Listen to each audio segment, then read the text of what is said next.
हम लोग पढ़ेंगे कोशिका जीवन की इकाई। ठीक, आज इस चैप्टर को हम लाइन बाय लाइन एनसीईआरटी से कवर करेंगे। देखेंगे कि कोशिका क्या है, कोशिका किन जीवों में पाई जाती है, ये सारी चीजें हम देखेंगे। तो सबसे पहले तो ये चैप्टर आप वैसे ही समझ जाइए, जीवन की बातें करें, यानी कोशिका हमारी जीवन की इकाई है। तो जितने भी सजीव हैं वो सारे किससे बने हैं, वो सारे कोशिका से बने हैं। ठीक, इनमें ये दो चीजें आती हैं, एक आती है जीव और दूसरी है निर्जीव। यानी सजीव और निर्जीव में डिफरेंस क्या है? तो सजीव और निर्जीव की अगर मैं बातें करूं तो ये क्या है, क्या इसको हम टच करते हैं तो इसमें कोई संवेदना होती है? नहीं होती है। लेकिन क्या आपको कोई टच करता है तो आपको पता चलता है? हाँ, क्यों? क्योंकि आपके पास संवेदना, श्वसन, गमन, उत्सर्जन और उसके बाद वृद्धि, ये सारी चीजें सजीवों में देखने को मिलती है। लेकिन जितने भी निर्जीव होते हैं उनमें ना ही गमन होता है, ना ही उत्सर्जन होता है, ना ही संवेदना होती है। ऐसी कोई प्रक्रिया देखने को नहीं मिलती है। तो सजीव इसलिए है क्योंकि वो किससे बने होते हैं? कोशिकाओं से बने होते हैं। हमारे जीवन की इकाई ही कोशिका है। हमारी जीवन किस पर डिपेंड है? कोशिकाओं से ही डिपेंड है। ठीक, चलिए देखते हैं इस चैप्टर को लाइन बाय लाइन। यानी कोशिका के अध्ययन को हम क्या बोलते हैं? तो हम बोलते हैं साइटोलॉजी में हम किसका अध्ययन करते हैं? कोशिका के। ठीक, तो कोशिका के अध्ययन को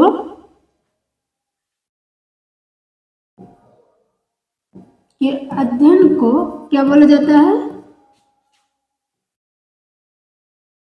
साइटोलॉजी। ठीक, इसके जनक कौन है? तो इसके जनक हैं रॉबर्ट हुक।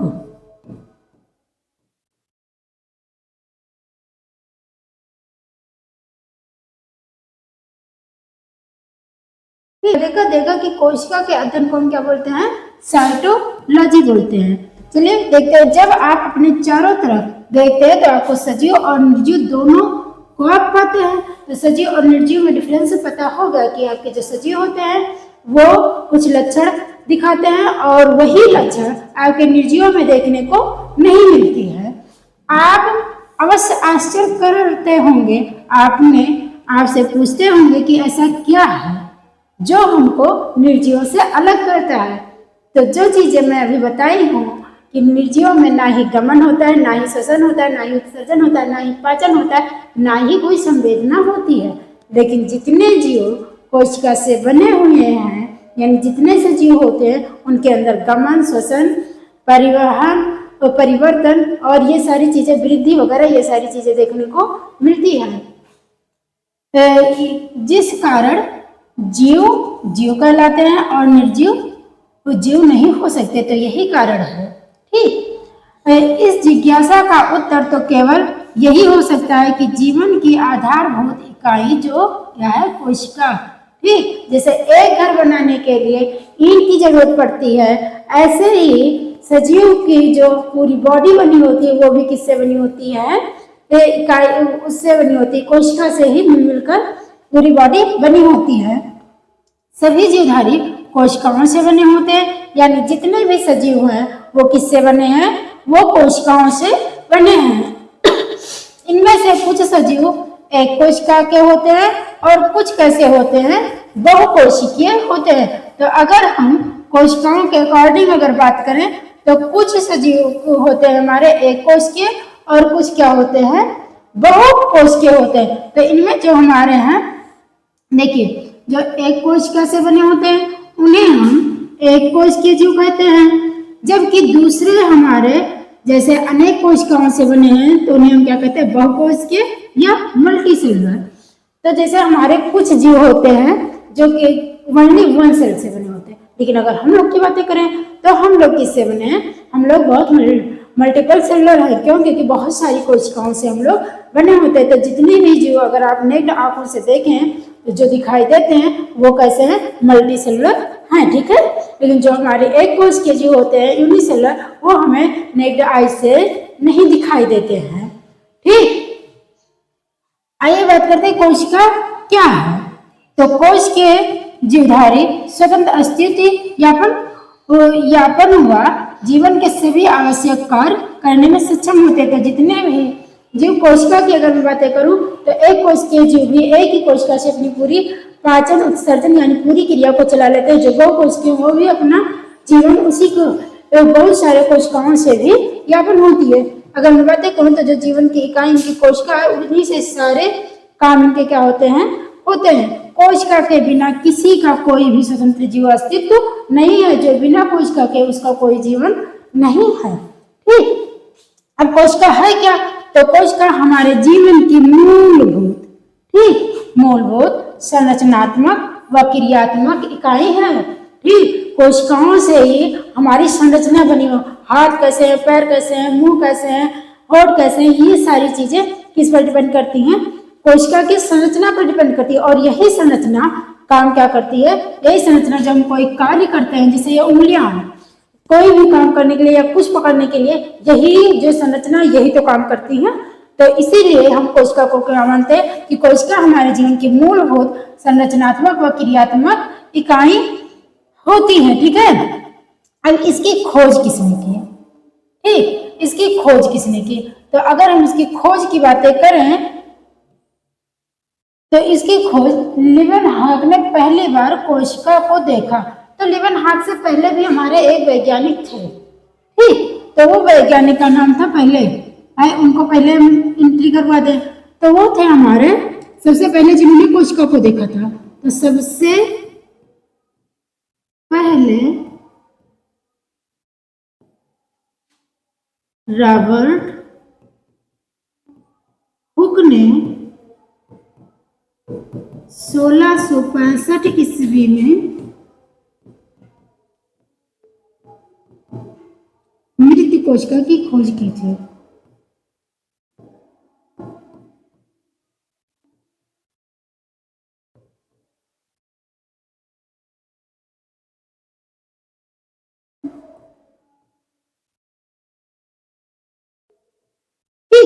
तो सबसे पहले किसने खोज की थी? तो सबसे पहले रॉबर्ट हुक ने 1665 ईस्वी में मृत कोशिका की खोज की थी। ठीक, इन्होंने कार के टुकड़े में देखा था। और इनको कोशिका कैसे दिखाई दी थी? इनको कोशिका ऐसे कोठरी जैसा स्ट्रक्चर, मधुमक्खी के छत्ते जैसा स्ट्रक्चर दिखाई दिया था।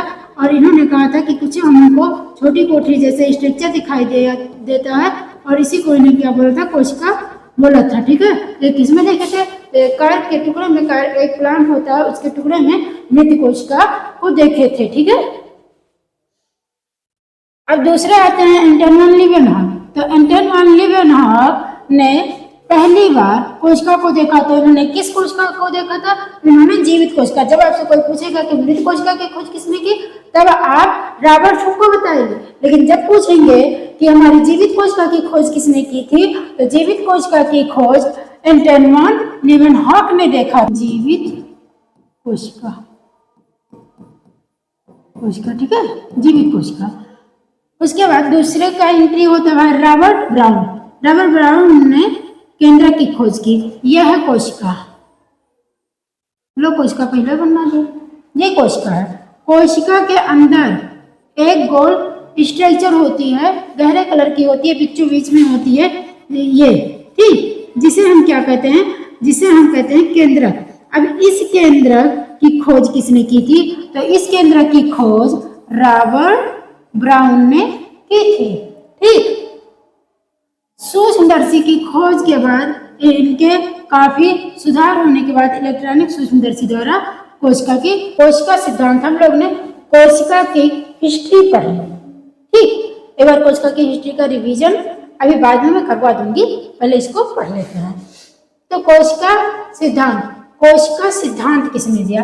किसने प्लांटों में देखा, किसने पौधों में देखा, ये सारी चीजें आज हम देखेंगे किसने। तो कोशिका सिद्धांत हमारे दो वैज्ञानिक की एंट्री हुई, और वो दो वैज्ञानिक थे मैथियस स्लाइडन, और दूसरे हमारे थे, कहाँ गए भाई? दूसरे हमारे थे थियोडोर सॉन। ये दो वैज्ञानिक थे। तो जब कोई भी पूछेगा कि कोशिका सिद्धांत कब से स्टार्ट हुई, तो 1838 से लेकर 1839। ठीक, 1838 से 1839 में क्या दी गई, कोशिका सिद्धांत दी गई। अब इस कोशिका सिद्धांत को उन्होंने जो हमारे मैथियस स्लाइडन थे, उन्होंने 1838 में प्लांटों में कोशिका को देखा। ठीक, सबसे पहले प्लांट में कोशिका किसने देखा, तो कौन देखे थे, मैथियस स्लाइडन ने 1838 में देखा, और उन्होंने बहुत अच्छे से जांच पड़ताल की। तो बहुत सारे पौधों के अध्ययन के बाद पाया कि विभिन्न प्रकार के कोशिकाओं से मिलकर क्या बनी होती है, हमारी कोशिका पौधों की बनी होती है लगभग इसी समय। ठीक, क्योंकि जब इन्होंने खोज लिया तो भाई ये जो हमारे थे श्वान, उनको कहाँ से बर्दाश्त हो। उन्होंने कहा अगर तुम प्लांट में देख रहे हो तो मैं किस में देखूंगा, जंतुओं में देखूंगा। तो इन्होंने जंतुओं में देखा। केवल 1 ही साल का खोज की। ये ब्रिटिश के प्राणी वैज्ञानिक थे। ठीक है, और इन्होंने जंतुओं की कोशिकाओं का अध्ययन करने के बाद पाया कि कोशिकाओं एक बारी पतली परत मिलती है जिससे आजकल क्या बोलते हैं, जीवद्रव झिल्ली बोलते हैं। ठीक, जो ये कोशिका होती है, कोशिका के बाहर जो ये वाली है, ये एक पतली झिल्ली मिलती है जिसे हम क्या बोलते हैं, जीवद्रव झिल्ली। जीवद्रव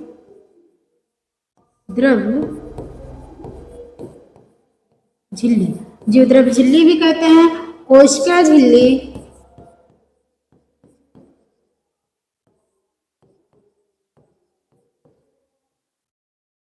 प्लाज्मा मेम्ब्रेन में बता दे रही हूँ।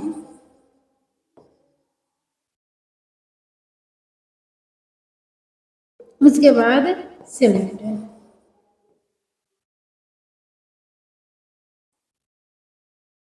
इतनी सारी चीजें कही जाती है इनको। ठीक, इतनी सारी चीजें कही जाती है। तो इन्होंने देखा कि जो हमारे जंतु थे उनमें क्या पाई जाती है, जीवद्रव झिल्ली पाई जाती है। वैज्ञानिक ने पादप ऊतकों के अध्ययन के बाद पाया कि पादप कोशिकाओं में कोशिका भित्ति मिलती है। ठीक, तो जो हमारे स्लाइडन सर थे, उन्होंने जब प्लांटों को देखा तो कहा कि जब मैं प्लांटों को देखा तो प्लांटों को भी बना दूं, या जंतु है और एक प्लांट वाला भी बना दूं। ठीक, तो उन्होंने जब प्लांटों को देखा तो प्लांटों के, ठीक, और जब प्लांटों को देखा, इधर आ जाइए, ये प्लांट थे। ठीक, और एक क्या था, एनिमल। तो प्लांट के ऊपर जब देखे इन्होंने तो देखे कि उनके ऊपर एक मोटी कोशिका भित्ति पाई जाती है। तो उन्होंने कहा कि जो मैंने प्लांटों में देखा है वो क्या है, उनके ऊपर एक कोशिका भित्ति मोटी पाई जाती है। ठीक, ये भित्ति पाई जाती है। तब इन्होंने कहा कि नहीं, मैंने तो केवल जंतुओं में देखा जो क्या पाई जाती है, जीवद्रव झिल्ली पतली सी पाई जाती है। ऐसा कुछ कंडीशंस नहीं है इनमें जो क्या हो कि इनमें ये देखने को मिले। ठीक है, तो इन्होंने कहा कि जो हमारे जंतु होते हैं उनमें केवल जीवद्रव्य मिलती है, और इन्होंने बताया कि इसमें क्या होती है, कोशिका भित्ति होती है। इसकी विशेषता होती है, तो जैसे कोई पूछेगा कि एनिमल और प्लांट सेल दोनों में डिफरेंस क्या है, तो प्लांट सेल के ऊपर एक मोटी कोशिका भित्ति मिलती है, और जो हमारी जंतु कोशिका होती है उनके ऊपर कोई भित्ति नहीं मिलती, केवल क्या होती है, कोशिका झिल्ली ही होती है।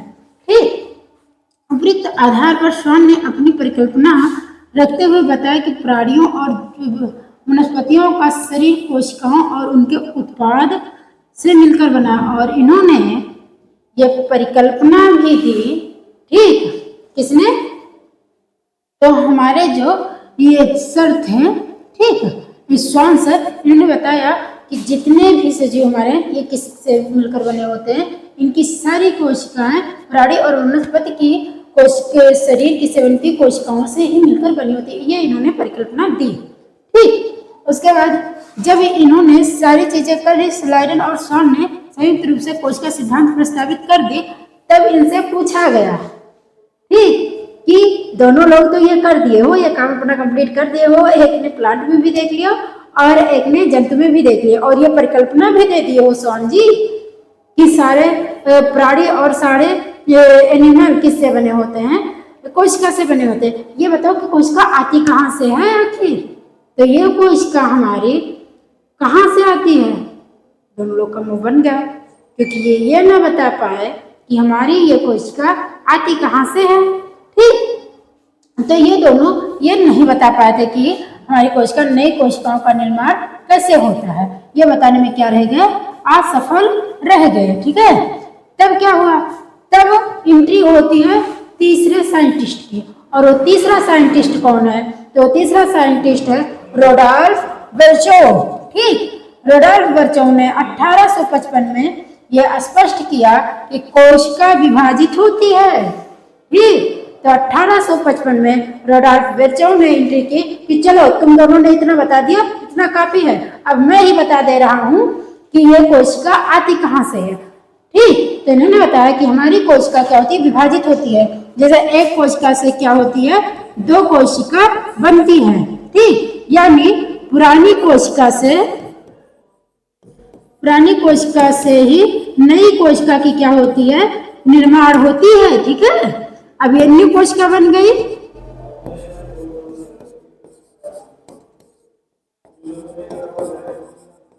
ठीक, तो ये किसने बताया था कि हमारी पुरानी कोशिका से नई कोशिका बनती है, रोडोल्फ, कि जो हमारे ये कोशिकाओं का पूर्व स्थित कोशिकाओं के विभाजन से ही नई सेल बनती है। और इन्होंने बोला था ओमनी सेलुलर ई सेलुलाई, यानी पुरानी कोशिका से या पूर्ववर्ती कोशिका से ही जो हमारे नववर्ती कोशिका आती है वो पुरानी कोशिका से आती है। इन्होंने स्लाइडिंग मसान की कल्पना को रूपांतरित कर नई कोशिका सिद्धांत दे दिया। ठीक, और इन्होंने कुछ चीजें और बताई कि सभी जीव कोशिका व कोशिका उत्पाद से बने होते हैं। दूसरी क्या थी कि सभी कोशिकाएं पूर्व स्थित कोशिकाओं से ही निर्मित होती है।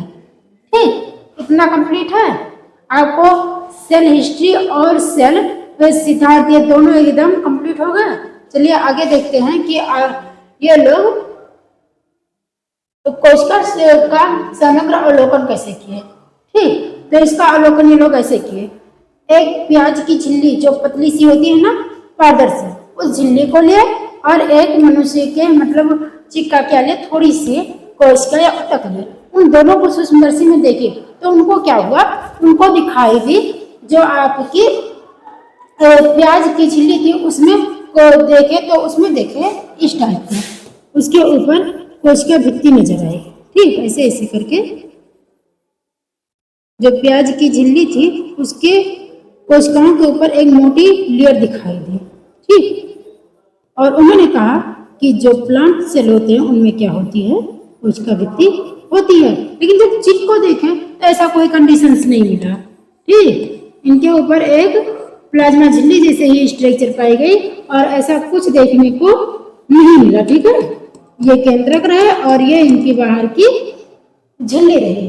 तो इससे उन्होंने अवलोकन कर लिया कि जो प्लांट होते हैं उनमें कोशिका भित्ति पाई जाती है और जो एनिमल होते हैं उनमें केवल कोशिका झिल्ली पाई जाती है, कोशिका भित्ति प्रेजेंट नहीं होती है। यही चीजें इन्होंने बताया कि प्याज के छिलके और मनुष्य की गाल की कोशिकाओं को सूक्ष्मदर्शी से देखें तो उनकी संरचना स्मरण करें। याद कीजिए भाई, आप लोग देखे होंगे तो याद कर लीजिए। मनुष्य की गाल की कोशिकाओं के संगठन के बाहर की तरफ एक झिल्ली की संरचना निकलती है। ठीक, एक झिल्ली की संरचना निकलती है, लेकिन जब उसकी सतह पर देखे थे तो कोशिका भित्ति निकली थी। और उसके बाद जिसे केंद्र कहते हैं और इन्हीं के बीच एक गोल स्ट्रक्चर होता है जिसे क्या बोलते हैं, प्रत्येक कोशिका के भीतर एक सघन झिल्ली युक्त संरचना मिलती है। तो कोशिका के भीतर लो देख लिए भीतर।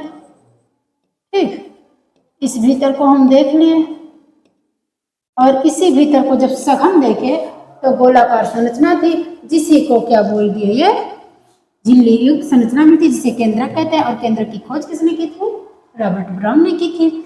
इस केंद्रक में क्या होते हैं, गुणसूत्र होते हैं जिसमें अनुवांशिक पदार्थ डीएनए होता है। ठीक, जैसे कहते हो कि ये तो अपनी मम्मी जैसे गया है, ये अपने पापा जैसे गया है, तो ये कैसे गया है, तो ये आपके न्यूक्लियस के अंदर या केंद्रक के अंदर क्या होता है, अनुवांशिक पदार्थ डीएनए। ठीक, यही होते हैं। जिस कोशिका में झिल्ली युक्त केंद्रक होता है उसे हम यूकैरियोटिक। अब यहाँ एनसीईआरटी ठोकते हैं यूकैरियोटिक और प्रोकैरियोटिक कोशिका क्या है, तो हम ऐसे समझा दे रहे हैं कि यूकैरियोटिक और प्रोकैरियोटिक कोशिका क्या है। चलिए मैं समझा दे रही हूँ। तो जो आपकी प्रोकैरियोटिक होती है, प्रो, ठीक है। प्रो मतलब पुरानी। तो इनमें अगर हम देखें तो इन कोशिकाओं के ऊपर कोशिका भित्ति और कोशिका झिल्ली दोनों पाई जाती है, ठीक। ये कोशिका भित्ति और ये कोशिका झिल्ली हो गई। इनके अंदर होती है जूद्रक और फिर पाई जाती है आनुवंशिक पदार्थ। एक कोशिका अंगक भी होता है जिसे हम क्या बोलते हैं, सोम, ठीक। तो इनमें केवल इतनी ही चीजें पाई जाती है। ये हो गई प्रोकैरियोटिक का सेल। अब यही हम अगर तो यूकैरियोटिक की बातें अगर मैं करूं तो इसमें देखते हैं, तो इसमें कोशिका के ऊपर कोशिका भित्ति भी प्रेजेंट होती है, ठीक। कोशिका झिल्ली भी प्रेजेंट होती है, ये रही कोशिका झिल्ली। और इसके अंदर जो द्रव होते हैं वो भी होते हैं, बीच में सघन केंद्रक होते हैं और ये सघन केंद्रक एक झिल्ली से क्या होते हैं, आबद्ध होते हैं। इनमें विभिन्न टाइप के क्या पाए जाते हैं, कोशिका अंगक भी पाए जाते हैं, जैसे आपकी गोल्जी का, लाइसोसोम, ये सारी चीजें इसमें पाई जाती हैं। और होती क्या है,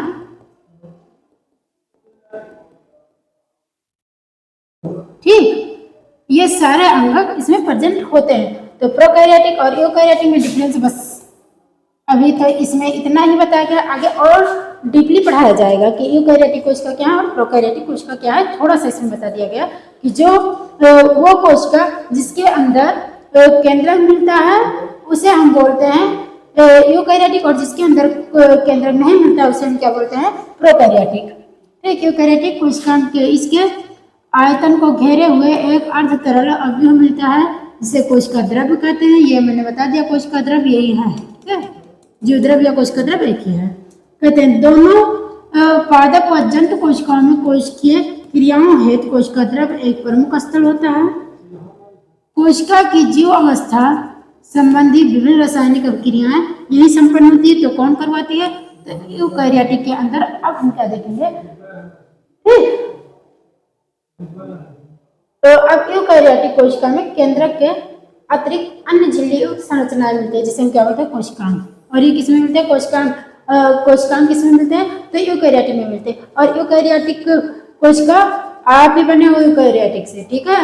और आपके कोशिकाओं में क्या पाई जाती है, कोशिकांग। प्रोकैरियोटिक में कोई कोशिकांग नहीं पाई जाती, केवल राइबोसोम को छोड़कर, ठीक। तो अब देखते हैं कोशिकांग। तो कोशिकांग हमारे होते हैं अंतःपरद्रव्य जालिका जिसे हम बोलते हैं एंडोप्लाज्मिक रेटिकुलम। फिर आती है सूत्रकणिका, माइटोकॉन्ड्रिया जिसे बोलते हैं, सूक्ष्मकाय जिसे माइक्रोबॉडी बोलते हैं, गोल्जी सम्मिश्र, लैंगिकाय, राजधानी, ठीक। ये सारी चीजें किसमें मिलती है, ये सारी यूकैरियोटिक में मिलते हैं। प्रोकैरियोटिक बेचारे में झिल्ली युक्त कोशिकाओं का केवल अभाव होता है। यानी अभाव क्या मतलब, बता दे कि नहीं मिलता है, काम खत्म, मामला साफ है, ठीक। चलिए अब आगे बढ़ते हैं। ये कुछ आकार आकृति दिखा दी गई है, ठीक। कोशिकाओं का ये विभिन्न प्रकार के आकार की कोशिकाओं का चित्र ये बता रहे हैं कि जो ये बता रहे हैं कि जितने भी सजीव हैं, ऐसा नहीं कि एक ही टाइप के कोशिका से बने हैं कि तुम अगर गोलाकार के बने हो तो सारी सजीव से गोलाकार का ही स्ट्रक्चर लेकर घूम रहे, नहीं। कोशिका के भी विभिन्न टाइप होते हैं, विभिन्न शेप साइज होते हैं। तो ये दिखाया गया है कि ये लंबी और संकरी होती है, ये स्तंभीय उपकला कोशिकाएं होती हैं। यह अमीबावर्ती जो होती हैं, ये रुधिर श्वेत रुधिर कोशिकाएं होती हैं, ठीक है। यह आपकी गोल व द्वितली जो होती है, ये लाल रुधिर कोशिका है जिसे हम आरबीसी बोलते हैं। ये तंत्रिका कोशिका, ये यूं शाखा निकाले, बहुत सारी शाखाओं में जो यानी ये शाखान्वित होता है, ठीक। यह है आपकी तंत्रिका कोशिका जो यहाँ की सूचना वहां तक लाता है। और ये रही आपकी एक वाहिनिका दीर्घीकृत, ये प्लांटों में पाई जाती है, जो काम क्या करती है, वाहिनिका है तो पानी या खाना लाने ले जाने का काम करती है। मध्योतकी कोशिकाएं ये गोल होती हैं, ये क्या काम करती हैं, ये आपकी पेरेन्काइमा जैसे लग रही है, ठीक है। तो ये क्या है, ये मध्योतकी कोशिका है। अभी इसमें दिखा दिया गया है कि जो हमारी कोशिकाएं होती है विभिन्न आकार और आकृति की होती हैं। आगे बढ़ते हैं। यूकैरियोटिक और प्रोकैरियोटिक, ठीक। यूकैरियोटिक व प्रोकैरियोटिक दोनों कोशिकाओं में झिल्ली रहित अंगक राइबोसोम होते हैं। केवल एक ही अंगक होता है जो यूकैरियोटिक और प्रोकैरियोटिक दोनों में प्रेजेंट होता है, और वो क्या है, इकलौता, वो इकलौता आपका है राइबोसोम। ठीक, यही ये बता रहे थे। और ये थोड़ा सा याद रखने वाला भी है, इंपॉर्टेंट पॉइंट है कि जैसे कोई पूछ ले कि यूकैरियोटिक और प्रोकैरियोटिक दोनों में ऐसा कौन सा अंग है जो दोनों में प्रेजेंट होता है, तब बिना सोचे आप बता सकते हो कि राइबोसोम होता है। ठीक है, देखो राइबोसोम मिलता है। कोशिका के भीतर राइबोसोम केवल कोशिका द्रव्य में ही नहीं। अब ये कह रहा है कि ऐसा मत सोचिए कि जैसे सारे अंगक कोशिका द्रव्य में मिलते हैं, ऐसे जो हमारा राइबोसोम है वो भी कोशिका द्रव्य में ही केवल मिलता है। नहीं, वो तो कोशिका द्रव्य में मिलता ही है, लेकिन यूकैरियोटिक के कुछ कोशिकांगों के ऊपर भी ये बैठा रहता है। जैसे हैं माइटोकॉन्ड्रिया और आपके एंडोप्लाज्मिक रेटिकुलम, फिर हैं आपके लवक। ठीक, इनके सबके ऊपर क्या होते हैं, ये बैठा रहता है। चलिए देख लेते हैं। तो ये किसके किसके ऊपर बैठा होता है, ये दो अंगकों के ऊपर बैठा है। जैसे हरित लवक के ऊपर बैठा रहता है सूत्रकणिका, और अंतःप्रद्रव्य जालिका के ऊपर भी ये प्रेजेंट रहता है। जैसे कोशिकाओं के अंदर ये अंतःप्रद्रव्य जालिका है, तो उसके ऊपर ये ऐसे ऐसे बैठा रहेगा। ठीक, ऐसे ऐसे बैठा रहेगा। अभी आगे बहुत अच्छे से समझाएंगे कि जिसमें ये बैठा रहता है तो इसका काम क्या करता है। या ऐसे माइटोकॉन्ड्रिया है तो माइटोकॉन्ड्रिया के ऊपर कहता है कि मुझे बैठाया रहो, तो ये बैठा रहता है। ठीक है, और आपका लैंकाय जो रहता है उसके ऊपर भी ऐसे बैठा रहता है। यानी 3 कोशिकांग होते हैं जिनके ऊपर माइटोकॉन्ड्रिया बैठा होता है, और कोशिका द्रव्य में भी पाया जाता है। जंतु कोशिकाओं में झिल्ली रहित तारकाय केंद्र जैसे अन्य अंगक मिलते हैं। यानी ये बताया जा रहा है कि जो हमारे यूकैरियोटिक कोशिका में है उसमें कुछ क्या होते हैं, तारकाय हैं, अदर होते हैं जो किससे एक मेम्ब्रेन से बाउंड होते हैं, यानी कोशिका झिल्ली से ढके होते हैं। ठीक, और कुछ के अंदर क्या होती है, वो नहीं ढके होते हैं भाई। कुछ ढके होते हैं और कुछ क्या होते हैं, नहीं ढके होते हैं। ठीक, तो जो कोशिका विभाजन में सहायता करता है, तो तारकाय क्या काम करता है, यह कोशिका विभाजन में काम करता है। कोशिका माप, आकार और कार्य की दृष्टि से काफी भिन्न होते हैं। अभी पहले ही देख लिए हो। ठीक, अभी पहला ही स्ट्रक्चर दिखा दिए गए हैं कि आपका आरबीसी अलग टाइप का होता है, डब्ल्यूबीसी अलग टाइप का होता है, आपकी तंत्रिका कोशिका अलग टाइप की होती है। यानी शेप साइज में कोशिका हमारी क्या होती है, बहुत ही भिन्न होती है। ठीक, तो इसमें यही चीजें। अब देखो, अब जब हम इसको भिन्नता की दृष्टि से देखेंगे तो ये भी होता है कि कुछ कोशिकाएं हमारी बहुत बड़ी होंगी और कुछ कोशिकाएं हमारी बहुत छोटी होंगी। कुछ कोशिकाएं ऐसी होंगी कि हम कोशिकाओं को नग्न आंखों से देख भी सकते हैं। हाँ, तो हमारी कुछ कोशिकाएं हैं जिनको हम नग्न आंखों से देख सकते हैं। तो सबसे बड़ी कोशिका होती है हमारी शुतुरमुर्ग का अंडा। ठीक, जो सबसे बड़ी कोशिका होती है, इतनी बड़ी होती है, इसे हम हाथ में इसे ले लेते हैं। तो जब ये 6 से 7 सेंटीमीटर लंबी होती है तो क्या हम इसको नग्न आंखों से नहीं देख पाएंगे, तो इसको हम नग्न आंखों से देख लेते हैं। तो सबसे बड़ी कोशिका क्या होती है, शुतुरमुर्ग का अंडा। ठीक, और सबसे छोटी कोशिका होती है माइकोप्लाज्मा। ठीक, तो हम लोग देखें कि सबसे बड़ी कोशिका कौन सी होती है, शुतुरमुर्ग का अंडा, और सबसे छोटी कोशिका कौन सी होती है, माइकोप्लाज्मा। अब लंबाई की अगर बातें करूं तो जबकि जीवाणु बैक्टीरिया में 3 से 5 माइक्रोमीटर की होती है। ठीक है, ये बता रहे हैं कि जो छोटी कोशिका माइकोप्लाज्मा होती है, ये अगर हम बैक्टीरिया में देखें तो 3 से 5 माइक्रोन तक होती है। पृथक की गई सबसे बड़ी कोशिका शुतुरमुर्ग की होती है। बहुकोशिकीय जीवधारियों में अगर मैं मनुष्य की बातें करूँ तो मनुष्य की सबसे लंबी कोशिका कौन सी होती है, तंत्रिका कोशिका। ठीक, तो मनुष्य की सबसे लंबी कोशिका कहाँ भाई, ये सबसे लंबी कोशिका तंत्रिका कोशिका होती है। ठीक, और मनुष्य में के लाल रक्त कोशिका का व्यास लगभग 7.0 माइक्रोमीटर होता है। तंत्रिका कोशिका सबसे लंबी होती है। ये बिंबाकार, बहुभुजी, स्तंभीय, घना धागे की तरह ऐसे ऐसे करके अभी देखे हो, ऐसे ऐसे बिखरी बिखरी सी होती है। ठीक, ऐसे ऐसे करके ऐसे होती है। कोशिकाओं का रूप उनके कार्यों के अनुसार भिन्न भिन्न होता है। जो कोशिकाएं जो काम करती हैं उन्हीं के आकार उनका क्या होता है, उनका शेप साइज होता है। आगे बढ़ते हैं, यहाँ तक सबका कंप्लीट है। आ गए अब ओरिजिनल वाले में हम लोग आ गए प्रोकैरियोट। यहाँ से आपका अच्छे से प्रोकैरियोटिक और यूकैरियोटिक में डिफरेंस बताया जाएगा। ठीक, तो अब हम देखेंगे प्रोकैरियोटिक। प्रोकैरियोटिक कोशिका होती है वो यूकैरियोटिक कोशिका से क्या होती है, छोटी होती है और ये काफी तेज, ये जितने छोटी उतनी काबिल होती है। ठीक, इनमें डिवीजन इतना तेज होता है कि हम सोच ही नहीं सकते। तो ये क्या होती है, और ये काफी तेजी से विभाजित होती है, ये जितनी छोटी उतनी काबिल है, ये काफी विभाजित होती है। माप का आकार काफी भिन्न होता है। ये जीवाणु की, अगर मैं केवल जीवाणु की बातें करूं तो इसमें ही 4 आकार मिलता है, दंडाकार, बेसिलस यानी ऐसे, ठीक, गोलाकार कोकस, कोषाकार, ठीक, तो कोषाकार के मतलब ये ऐसा कम आकार, ठीक, जिसे हम बोलते हैं कम आकार। सर्पिला आकार, तो सर्पिला आकार सांपों जैसे, यानी कोशिकाओं के अंदर ही 4 टाइप के कोशिका देखने को मिलते हैं, गोलाकार, दंडाकार, कोषाकार और सर्पिल। ठीक, ये इतने टाइप के मिलते हैं। आगे चलते हैं। प्रोकैरियोटिक कोशिका का मूलभूत संगठन आकार व आकार कार्य में भिन्नता के बावजूद एक सा होता है। यानी अगर मैं बात करूं तो प्रोकैरियोटिक कोशिका का मूल संगठन आकार व कार्य भिन्नता के बावजूद एक सा टाइप का थोड़ा होता है। तो सभी प्रोकैरियोटिक कोशिका में क्या होती है, कोशिका भित्ति होती है, बहुत सही। ठीक, जितने भी प्रोकैरियोटिक जीव होते हैं सब में कोशिका भित्ति पाई जाती है। अब कोई ये ना कहने लगे तो क्या कोशिका झिल्ली नहीं होती है, कोशिका झिल्ली भी पाई जाती है और कोशिका भित्ति भी पाई जाती है। और मैं बताती हूँ, ये तो ये बोला कि सभी प्रोकैरियोटिक में क्या होती है, कोशिका भित्ति होती है, लेकिन सभी कोशिकाओं के ऊपर, चाहे वो यूकैरियोटिक हो चाहे प्रोकैरियोटिक हो, सबके ऊपर कोशिका झिल्ली प्रेजेंट होती है। ठीक, क्योंकि बच्चों को ये कंफ्यूजन हो जाता है कि अगर प्रोकैरियोटिक में कोशिका भित्ति पाई जाती होगी तो कोशिका झिल्ली नहीं पाई जाती होगी। नहीं, कोशिका झिल्ली सब में पाई जाती है, क्योंकि शेप साइज कोशिकाओं का वही बाउंड्री का काम वही करता है।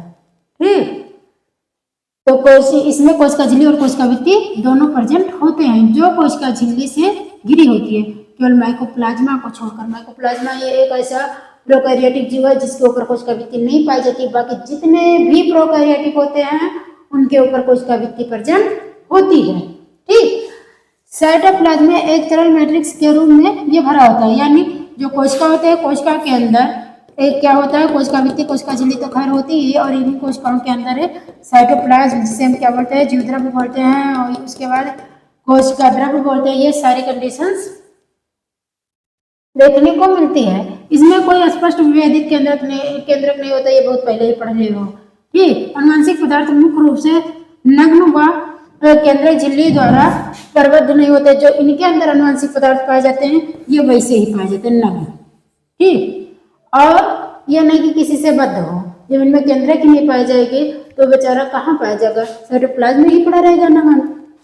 इसके अतिरिक्त एकल गुणसूत्र गोलाकार डीएनए से प्रबद्ध जीवाणु सूक्ष्म डीएनए, वृत्ताकार जीनोमिक डीएनए होते हैं, जिन्हें हम क्या बोलते हैं, प्लाज्मिड बोलते हैं। तो प्लाज्मिड किसे बोलते हैं, जब पूछा जाएगा कि प्लाज्मिड किसे बोलते हैं तो बताओगे कि जो जीवाणु कोशिका होती है उसमें एक गोलाकार स्ट्रक्चर आपको देखने को मिलती है जिसे हम क्या बोलते हैं, प्लाज्मिड।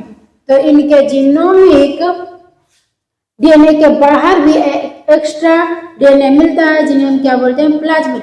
प्लाज्मिड वेक्टर का काम करता है। ठीक है, जब रिकॉम्बिनेंट डीएनए वगैरह इन सब में क्या करता है, सहायता यही करता है।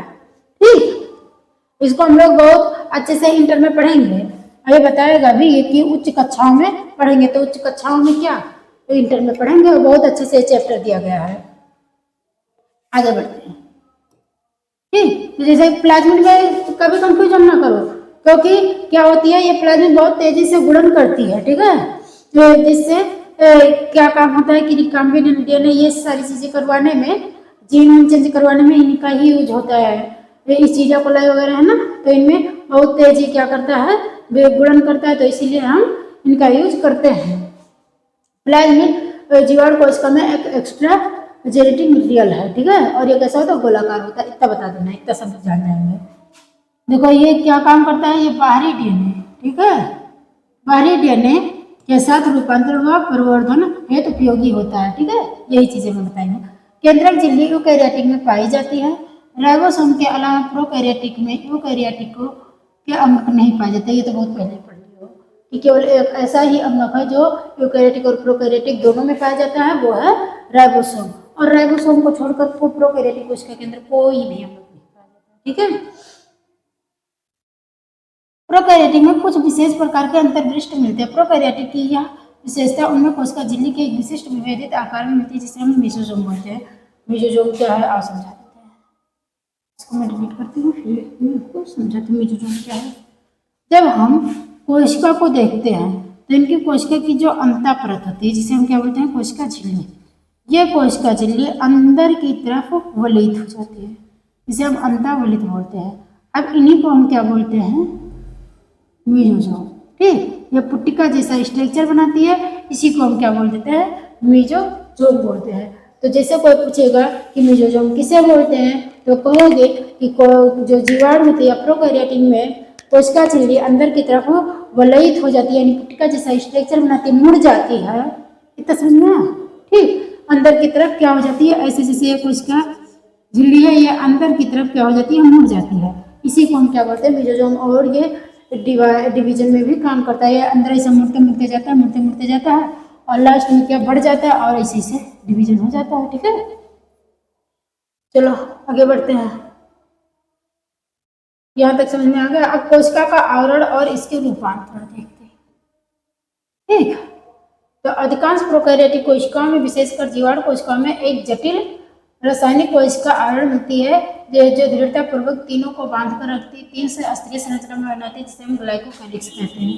तो अभी तक हम लोग देखे थे कि जो ये हमारी कोशिका होती है इसके ऊपर कोशिका भित्ति होती है और कुछ नहीं होती है, लेकिन अभी ये बता रहा है कि जो हमारी प्रोकैरियोटिक कोशिका होती है उनके ऊपर को मतलब कोशिका झिल्ली के ऊपर कोशिका भित्ति और कोशिका भित्ति के ऊपर एक विशेष प्रकार की क्या मिलती है, परत मिलती है ये। ठीक, जिसे हम क्या बोलते हैं, ग्लाइकोकैलिक्स।